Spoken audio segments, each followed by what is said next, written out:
Robotic surgery is one of the most recent innovations in the spectrum of minimally invasive surgery in cancer care.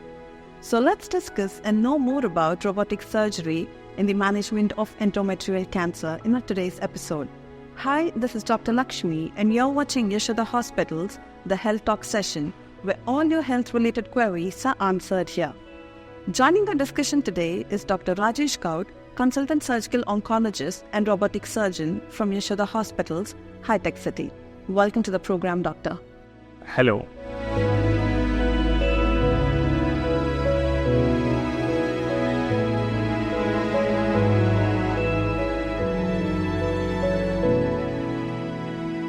For the longest time, endometrial cancer remained in the shadows in India.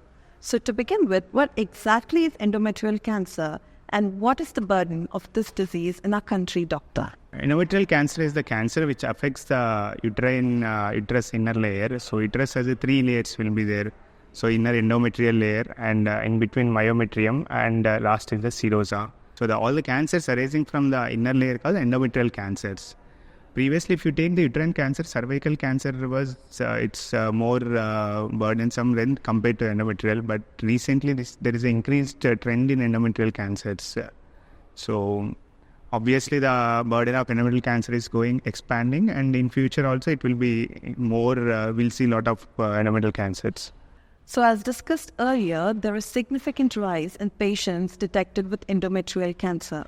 So what are some potential risk factors associated with this and which age group is affected the most, Doctor? This increased trend in endometrial cancers is because of most westernization. So the way we are eating and the dietary modifications and so increased obesity, increased hormonal imbalances, what we are seeing regularly, and increased incidence of a polycystic ovarian syndromes where there will be abnormal excessive estrogen compared to progesterone levels. Because of these imbalances in hormonal levels, females are prone for endometrial cancers, and 10% of the cases there will be genetic predisposition will be there.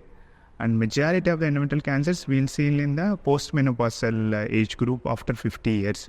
But recently there is an increased trend in less than 40 years also we are seeing good number of endometrial cancers. So once a patient is diagnosed and staged with endometrial cancer, what is the latest treatment modalities for this? Previously, up to 2022, the classification what we used, the FIGO classification, now it got updated in 2023. According to it, there are a lot of modifications are there and better understanding of the tumor biology. If now the present the treatment is more of a personalized treatment, so it's not a conventional staging.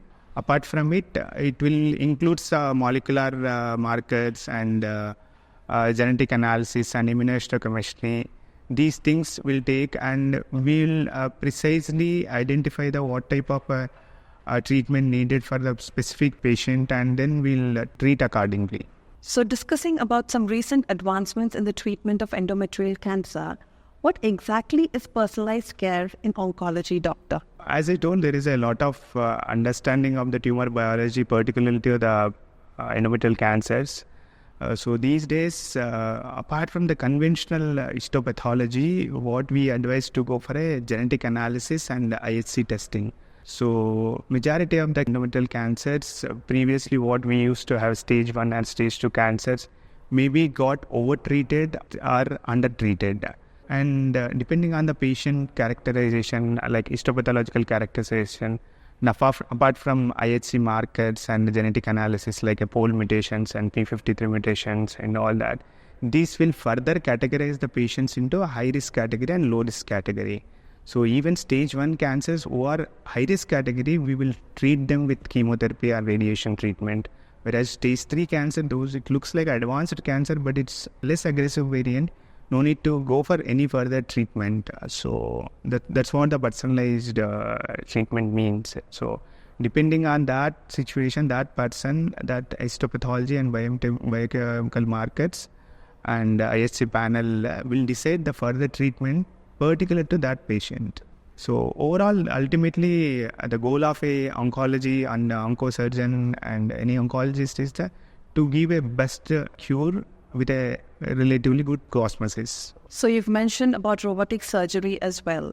So are there any particular advantages that a patient would be having when undergoing treatment with robotic surgery, doctor? Conventionally, all the uterine cancers and we used to treat with an open surgery, but with the advent of robotic surgery, usage of this technology has made things easy, and it's highly beneficial for the patients and as well as the surgeons. So in robotic surgery, what we do is we make a small cuts of 8 mm, and we introduce the camera and other instruments, and we remove the tumor completely with ultra precision and less injury to the surrounding tissues. So obviously the quality of life and quality of surgery will be more with a robotic surgery. And one thing, these endometrial cancers are also called good cancers because they will have a very good survival. So when there is a very good survival is there, it's obvious we need to give a good quality of to the patient. So obviously the robotic surgery is preferred over the conventional open or laparoscopic surgery. And one more big advantage of a robotic surgery, in particular in endometrial cancers, is the staging for the lymph nodes.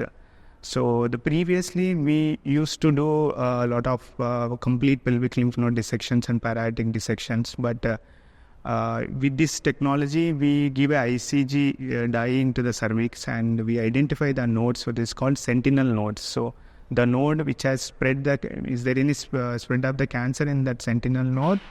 Then we'll see with the pathology frozen section, and if positive, then only we'll do the conventional complete pelvic lymph node dissection. So obviously the morbidity of the surgery will be lessened in majority of the cases.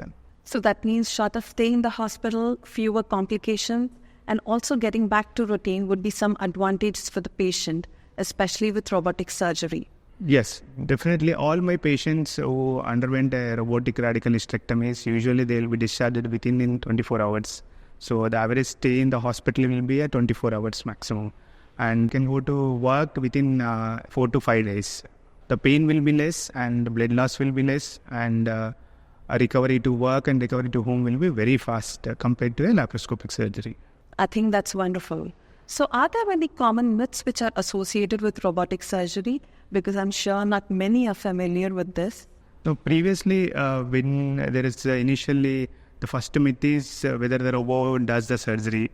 So that is the biggest myth. So what I clearly tell that robotic arms we use to do the surgery. So we introduce the robotic arms, and that arms will be under control of me and operating surgeon. So we precisely use that arms to remove the tumor completely.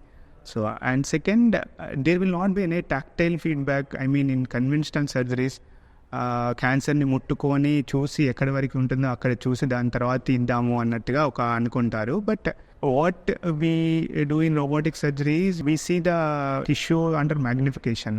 10 times of magnification we'll see. So we see better. So obviously the cancer tissue we can identify very easily, and we will go away from the cancer tissue, and along with the surrounding tissue we can remove the tumor completely in toto without compromising on the oncological outcome. So before we wrap this episode, doctor, is there any message that you would like to share with the audience, especially robotic surgery for uterine cancer is concerned? As there is a increased trend in the diagnosis of endometrial cancer, I always advise to get evaluated by a gynecologist whenever you find a vaginal bleeding or abnormal bleeding. If at all get a diagnosis of endometrial cancer, don't worry, it's a very good cancer. So they'll have a very good survival. So provided we get a proper treatment.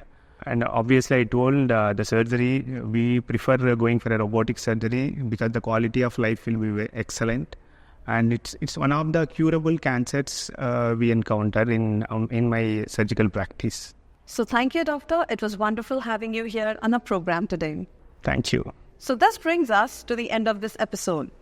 Don't forget to join us for next week as well for more insightful episodes on Yashoda Health Talk session. Until then, take care and stay healthy. Thank you.